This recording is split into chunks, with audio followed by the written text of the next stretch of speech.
Hola chicos, ¿cómo están? Mi nombre es Lucas, formo parte de Movida Universitaria y hoy les vamos a estar presentando la segunda clase virtual presentando al autor Aldo Ferrer para el próximo parcial que van a tener el viernes. En el texto de la economía argentina, Aldo Ferrer va a estar explicando cómo la economía argentina estuvo influenciada por el orden mundial, además de estar determinada por los acontecimientos internos. Por este motivo, Ferrer se centra en lo que domina como tendencia de la globalización hasta la globalización. Él mismo va a explicar cómo esta tendencia, que va a estar ascendiendo en el año 45, se profundiza sobre todo en la década de los 70, donde en ese momento se va a estar desarrollando los movimientos de bienes y factores de la producción que facilitaron el proceso de la globalización. Y ahora mismo vamos a explicar unos conceptos de desarrollo bibliográfico que están en el texto, que son medios complicados que más o menos para que lo entiendan. Los movimientos de bienes y factores de la producción. El comercio internacional. En el año 45, el crecimiento del comercio internacional de bienes y servicios a tasas superiores.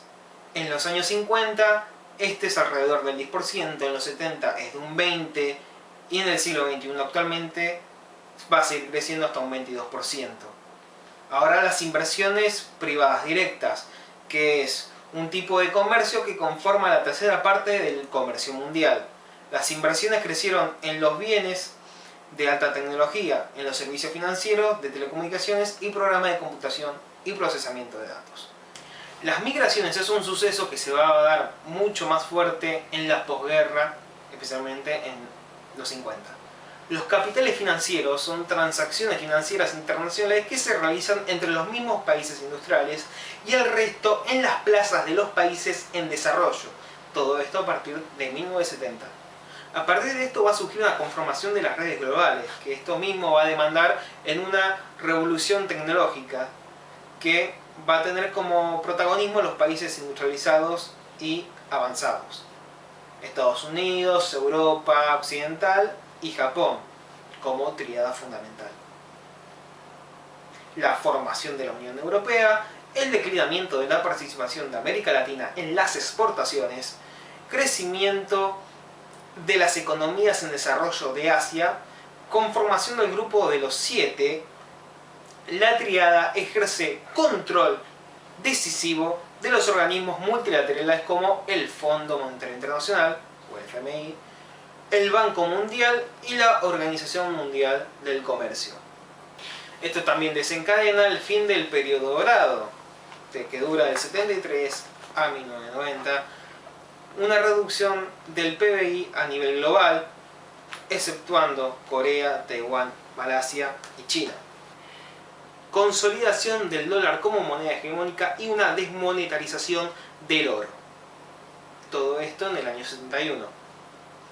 En 1989, obviamente la caída del muro de Berlín, también la derrota de los Estados Unidos en Vietnam y el fin de la Guerra Fría, que triunfa el capitalismo. La tercera revolución industrial, que revoluciona en un cambio informático y tecnológico, el cambio de montaje fordista a un modelo toyotista, y también en el 79 Thatcher y en el 81 Reagan lideran esta hegemonía. Y ahora por último las deudas latinoamericanas. Las fuentes tradicionales de recursos provenientes de los bancos multilaterales fueron sustituidas por los préstamos de la banca privada internacional. De este modo aumenta la deuda externa de Latinoamérica. Del 78 al 79 hay una segunda crisis del petróleo. A su vez, hay una intervención del FMI para negociar los supuestos acuerdos de salvataje con cada país latino, obviamente imponiendo sus condiciones. Esta deuda provoca la ruina de muchos países deudores. En el 87, Brasil rechaza las condiciones del FMI y en el 95, la crisis del tequila en México, donde habrá mucha fuga de capitales. Bueno, ahora vamos con el texto de Economía Contramano de Ceysat. Según Ceysat, la economía tiene 7 principios básicos. El primero, la economía no es una ciencia exacta, sino una ciencia social, porque sus teorías están arraigadas al análisis y a la comprensión de los procesos históricos y sociales. 2. La economía no necesita conocimientos especiales de matemática. No es necesario tener un buen manejo de las matemáticas. De hecho, las teorías elaboradas por Marx, Smith, Keynes, no hay tanto de matemáticas. 3. La economía no enseña a los economistas a hacer pronósticos.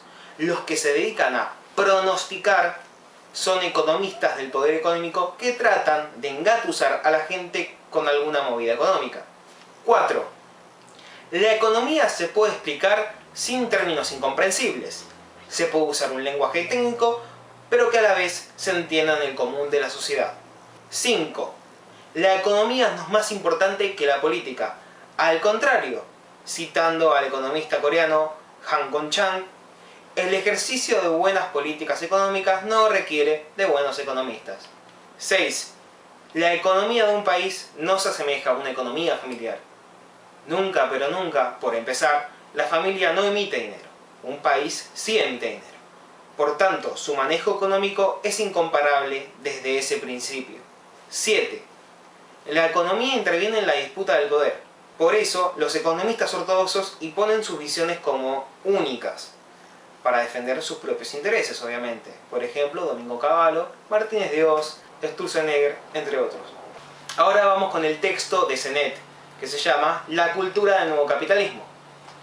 Luego de las consecuencias que generó el proceso de globalización, esto es, la inestabilidad social y la fragmentación de las instituciones, Sennett sostiene que para prosperar ante esas condiciones, los seres humanos deben enfrentar 3 desafíos, los que los convertirían en tipos ideales para la nueva concepción cultural en su sentido antropológico. El primero, relacionado con el tiempo. El individuo se ve obligado a improvisar el curso de su vida en relaciones de corto plazo. El segundo desafío es el talento, referido a cómo desarrollar nuevas habilidades, cómo explotar capacidades potenciales, entre otras. Y el tercer desafío, ligado a la renuncia, es el cómo desprenderse del pasado. Aclarando un poco, estos 3 desafíos quieren decir que se espera a un individuo al corto plazo, centrado en la capacidad potencial, con voluntad de abandonar las experiencias del pasado. En un plano laboral se podría relacionar a la forma de trabajo en call center, bancos, empresas. Un día puedes estar en un puesto alto y al otro día en un rango menor. Preparan individuos para esa lógica de mercado. En la sociedad este ritmo de vida provoca la sensación de que la vida te queda totalmente a la deriva. Bueno, ahora vamos con el último texto de Oscar Oslak, La formación del Estado argentino. En lo que corresponde a nación y Estado, Oslak resume en este apartado los conflictos que tuvo que afrontar nuestra nación para que se conforme como tal. En principio, aclara cómo no resultó de forma automática la formación del Estado argentino, luego de la emancipación o liberación de la colonia española. Desde allí, relatará los conflictos que había entre las provincias, por ejemplo en el caso del mercado, hablará de los conflictos del interior con su producción de vinos y tejidos, con el litoral, quienes comprobaban al extranjero. Relatará cómo Buenos Aires trata de imponer su hegemonía sobre el resto de las provincias. Relatará brevemente el caudillaje, etc. En principio, la unidad nacional argentina se asentó más en los elementos simbólicos y expresivos, banderas, carapelas, armas, himno, que en vínculos materiales. El Estado se vio reforzado, como tal, en la medida que se intensificaba el comercio exterior y se debilitaban algunas economías regionales, aunque tales problemáticas fueron observadas por la élite intelectual que lideraba el proceso de organización nacional. Ahora vamos con las resistencias. En resumen, se podría decir que el único enfrentamiento pesado que tuvo como resistencia la hegemonía porteña para la conformación de la nación fue el levantamiento de Rosas, a quien logran derrotarlo. Ya que luchas como el movimiento zapatista en México, por ejemplo, no se vieron en nuestro país, tampoco había un cuerpo obrero por falta de industrias y al tener una población dispersa y sin educación resultaba más fácil para la hegemonía porteña imponerse. Estado y clases. En primer lugar, la clase dominante estaba conformada en principio por la clase militar, quienes tenían acceso a la clase gobernadora. A medida que la población avanzó, en tanto riqueza, los ricos obtuvieron el lugar de mando. Recién en 1880 se consolida la clase dominante.